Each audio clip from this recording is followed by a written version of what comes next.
Good afternoon. Good to see everyone. I'd like to give you an update on the ongoing efforts across the State Department regarding Afghanistan, and then happy to take questions after that. So earlier this week, a few hours after the military mission in Afghanistan ended and a new diplomatic mission began, I laid out some of the main elements of our plan for this next chapter. Here's where we are as of today. First, our new team in Doha is up and running. Second, we're in constant contact with Americans who remain in Afghanistan and may still wish to leave. We've assigned case management teams to each remaining American citizen who's expressed an interest in leaving. As you know, starting in March, we sent 19 separate notices to American citizens in Afghanistan, encouraging and then urging them to leave. Most of the remaining American citizens are dual nationals whose home is Afghanistan and whose extended families live there. So it's no surprise that deciding whether or not to leave the place they call home is a wrenching decision. We're also in touch with others working to help at-risk people leave Afghanistan. That includes our foreign partners, news organizations, private foundations. There are a lot of extremely complex logistical issues to address and coordinate. We're working through them as quickly and as methodically as we possibly can. Let me say a few words also about those Afghans who applied for or may be eligible for special immigrant visas. There have been questions about the backlog of SIV applicants and why more of these men and women weren't already out of Afghanistan by the time the evacuation operation began. So let me give you a little bit more context on this. When we took office, we inherited a backlog of more than 17,000 SIV applicants. The program was basically in a dead stall. There had not been a single interview of an SIV applicant in Kabul in the 9 months prior to us taking office, going back to March of 2020. COVID-19, of course, was a major impediment. As you may know, the process for approving a special immigrant visa is not a simple one. There are 14 steps laid out in a statute passed by Congress. These are congressional requirements. They involve multiple departments and agencies, not just the State Department. The most time-consuming steps often aren't handled by this department. We were determined to fix this. Within 2 weeks of taking office, we restarted the SIV interview process in Kabul. On February 4th, one of the very first executive orders issued by President Biden directed us to complete a review of the entire SIV program, to identify causes of undue delay, to find ways to process SIV applications more quickly and effectively. I directed additional resources, significant additional resources to the program, including adding 50 people to the team in Washington to process applications. We also sent more SIV adjudicators to our embassy in Kabul, doubling the resources at our embassy in Kabul working on SIV cases. And all of this was in the springtime. When our embassy went on ordered departure in April, and many embassy personnel returned to the United States, we sent more consular officers to Kabul to work on processing SIV applications. As a result of these and other steps, including working with Congress, by May, we'd reduced the average processing time for special immigrant visas by more than a year. Even in the midst of a COVID surge in June, we continued to issue visas. And we went from issuing about 100 special immigrant visas every week in March to more than 1,000 every week in August. In July, as some of you will remember, we launched Operation Allies Refuge with relocation flights to bring Afghans eligible for SIVs, as well as their family members, to the United States. And of course, we negotiated third country sites to host SIV candidates as we process their applications.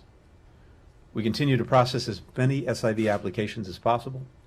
We're exploring alternative ways to process applications so applicants don't have to wait in Afghanistan until we're finished, but instead, if they can get to a third country for additional processing before coming to the United States.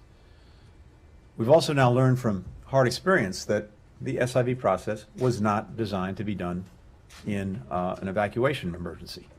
There are lessons here that we need to learn, we will learn, even as our work continues, ways to make the program run more efficiently, more effectively. One final note on the SIVs. I want to thank the many veterans of the war in Afghanistan who are working individually or through veteran service organizations to help Afghans who help them. State Department officials conferred with the veterans groups throughout the evacuation operation. I just spoke with several of them, along with Dennis McDonough, the Secretary of Veterans Affairs, who are using their voices, their networks, their resources to do all they can to help their friends and comrades. We will partner with them on how to help SIV candidates in Afghanistan. They have ideas that we'll be incorporating into the planning and work that we're doing. We have a relocation task force that is up and running right now, and the information, the ideas that we're getting from the veterans community are being put into that process. And simply put, I shared our gratitude to them for their incredibly important and passionate advocacy. Helping these Afghans is more than a priority for us. It is a deeply held commitment, and it's an ongoing one. We're going to do everything we can to keep it in the days, weeks, and months ahead. Third, our diplomacy with allies and partners continues to intensify. That diplomacy has already produced a statement signed by more than 100 countries and a UN Security Council resolution that makes clear the international community's expectations of a Taliban-led government, including freedom of travel, making good on its commitments on counterterrorism, upholding the basic rights of Afghans, including women and minorities, and forming an inclusive government and rejecting reprisals. In a couple of days on Sunday, I'll be heading to Doha, where I'll meet with Qatari leaders to express our deep gratitude for all that they're doing to support the evacuation effort.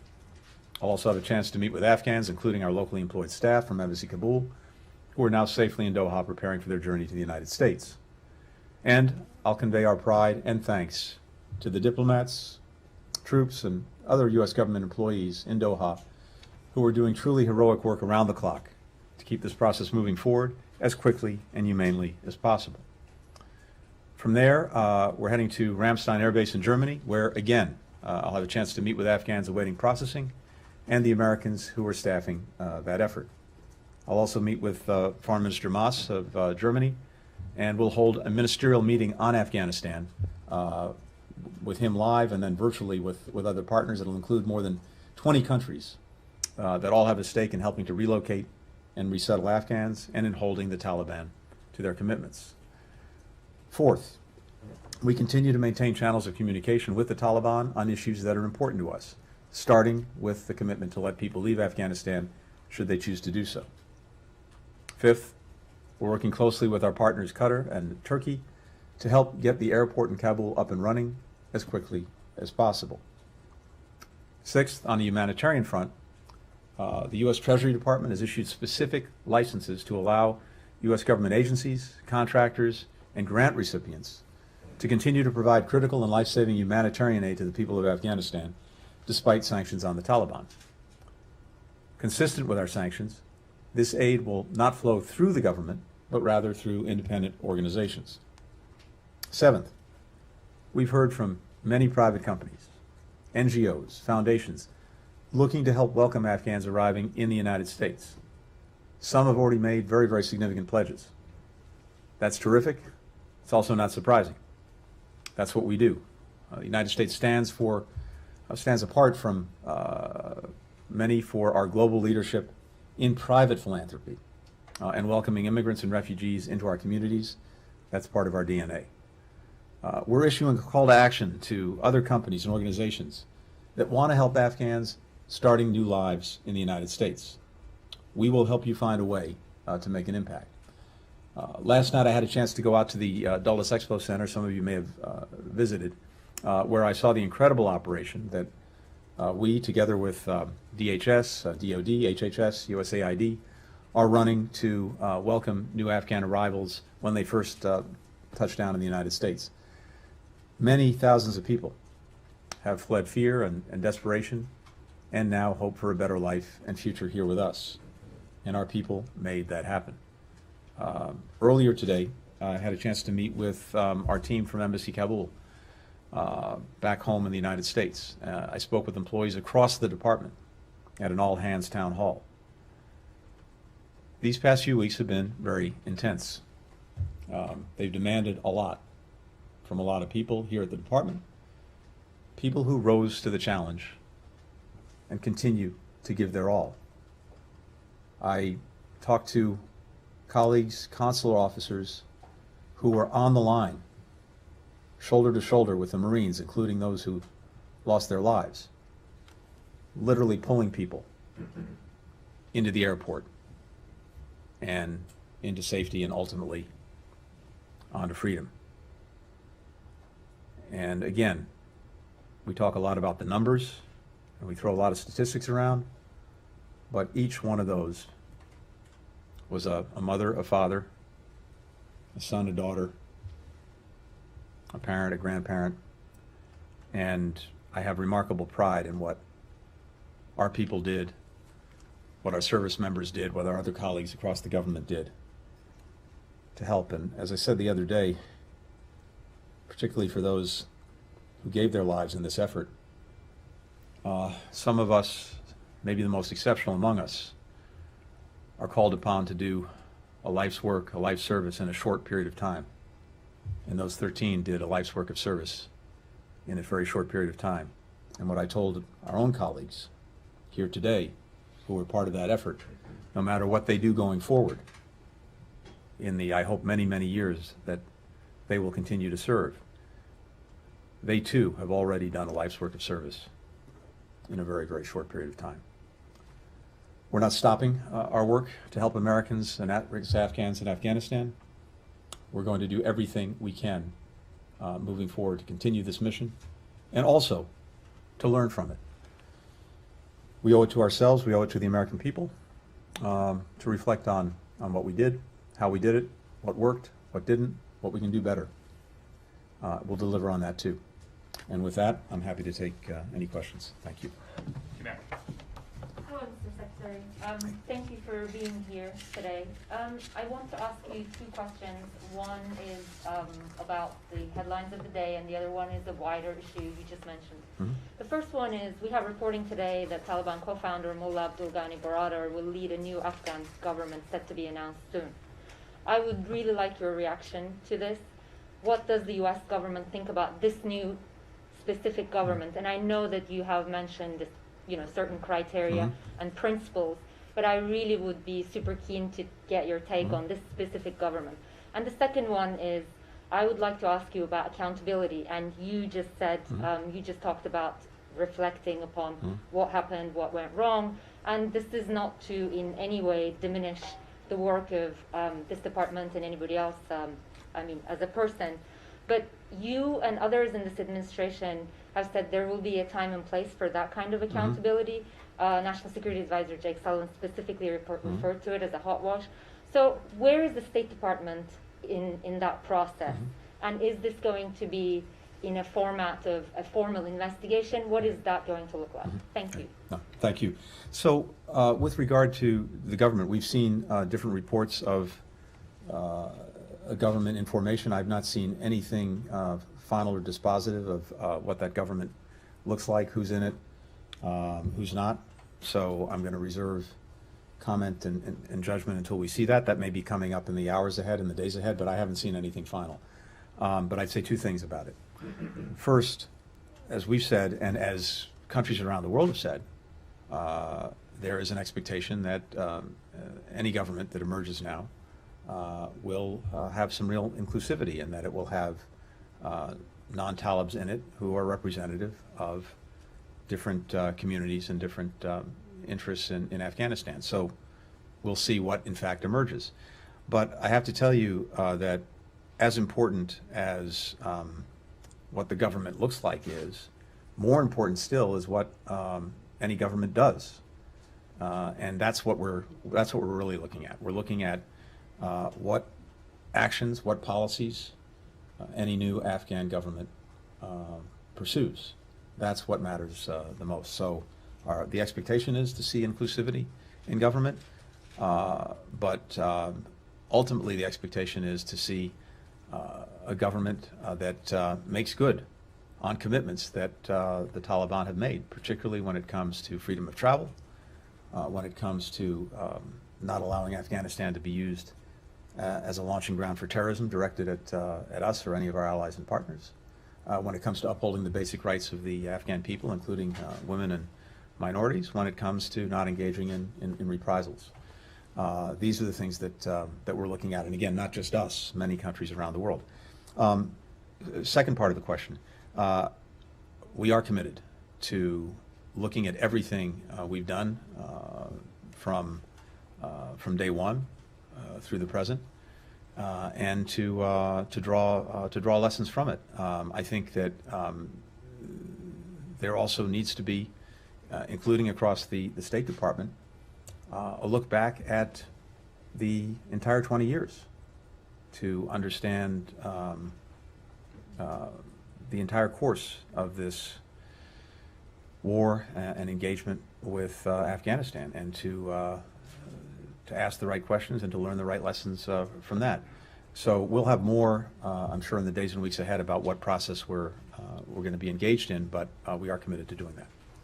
Margaret. Thank you very much, Ned. Mr. Secretary, a State Department official said the other day that the majority of Afghans who are special immigrant visa recipients were left in Afghanistan. I'm wondering if you have a specific number on that. When you said today that one option would be a third country for processing to cut through the bureaucracy, are U.S. taxpayers giving money to do that? How does that work? Mm-hmm. Is that just a theory on paper, or are things actually in process to get them out right now? First of all, Margaret, good to see you. Thank you. Welcome back. A few things on this. So I think, as you know, we have evacuated roughly 124,000 people. Many remain at the so-called lily pads as they're being processed and then moved, in many cases, onto the United States, or in some cases to other places. And given the premium that we put on getting people out as quickly and as safely as possible, but now the premium on once they're out and either at a lily pad or in some cases already in the United States, then really digging into exactly which categories they may fit into. Were they locally employed staff? Were they SIVs, Afghans at risk, potential P1 or P2 parolees, etc. All of that work now is what we're doing. So I can't give you specific numbers. What I can tell you is this: of the roughly 124,000 people who've been evacuated, the vast majority, 75, 80%, are Afghans at risk. And of those, some significant number will be SIVs, either people who already hold an SIV visa or those who are actually in the pipeline. Some number will be potential P1 or P2 refugees, and some other number will be Afghans at risk, prominent in one way or another, who may not fit into any of those categories.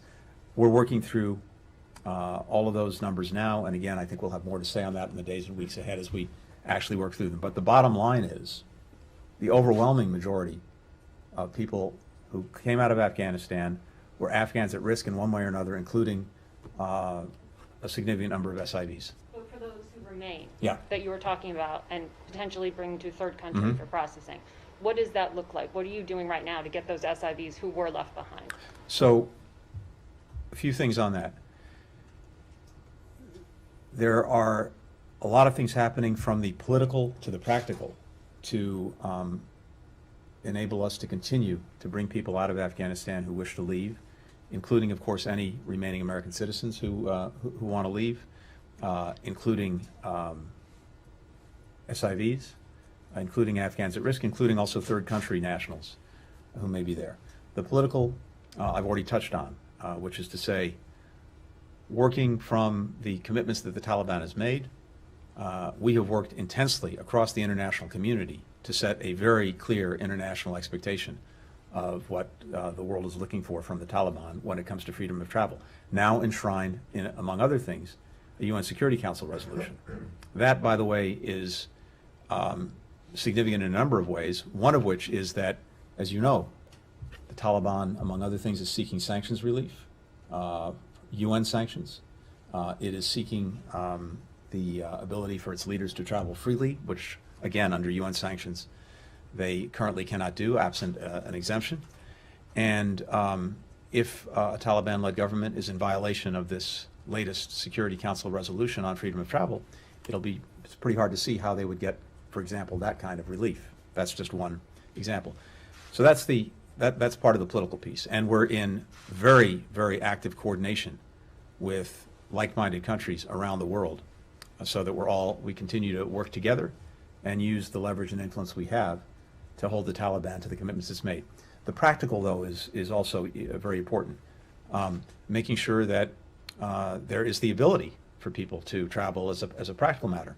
The airport in Kabul, where a tremendous amount of work was done in the last days of the military evacuation operation to make sure that we got and then shared with other countries the very detailed information necessary for how to get the civilian airport up and running once we left, including even bringing the American contractors back who've been running the airport for 20 years. And we've shared a tremendous amount of very detailed information, and some of our partner countries are now working to make that real.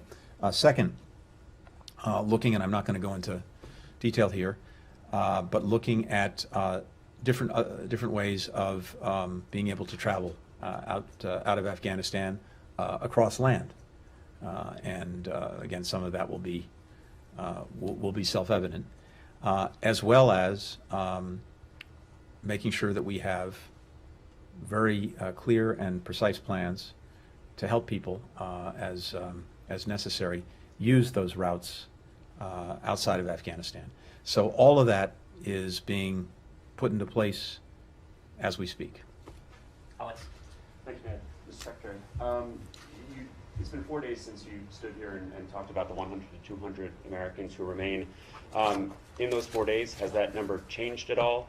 Have any more people managed to get out? And if so, how? And you talk a lot about the conversations that are being had around how to get more people out, whether it's Afghans or Americans. Has that been more solidified? And is there any sense that the Taliban may renege on their decision to allow those people out? Yeah, thanks, Alex. So a couple of things on this. As I mentioned, we are in very regular contact with a relatively small number of American citizens who remain in Afghanistan and who've indicated that they're interested in leaving. And we have dedicated teams assigned to each of these American citizens to be in constant contact with them. We're providing them with very tailored, very specific guidance. Let me just say that for their protection, and also to protect the viability of our tactics, I'm not going to go into any details beyond that for now, just to say that we're in very active contact. And again, people need to understand the position so many of this relatively small group of people are in.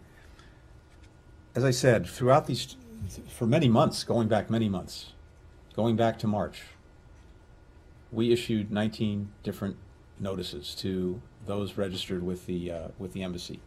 As I said, encouraging them and then urging them to leave Afghanistan. And then, when the evacuation actually began a few weeks ago, there was an intense hour-by-hour effort to be in contact with those who nonetheless remained. And as I've talked about before, I think in the course of those 2 weeks, with this small group of people, 55,000 phone calls initiated, something like 30,000 emails, 6,000 Americans we were able to evacuate.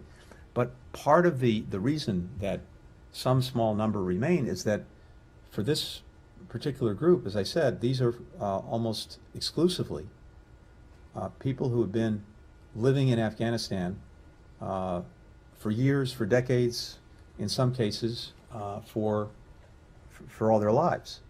And Afghanistan is home. And so it's especially wrenching for them to make the decision about whether to leave or not. And in a number of cases, we were in contact with people who told us at first that they didn't want to leave, then decided that they did, or some who said yes they did and have now decided that they don't. My only point here is that we are in very direct active contact with this group, and there's absolutely no deadline on this work. We're going to be in very close touch, and as they desire to leave, we're going to make sure that we're doing everything we can to help them do exactly that. Thank you very much, Mr. Thank you all. Commissioner, just to clarify, no American has made it out? Is that what you're answering?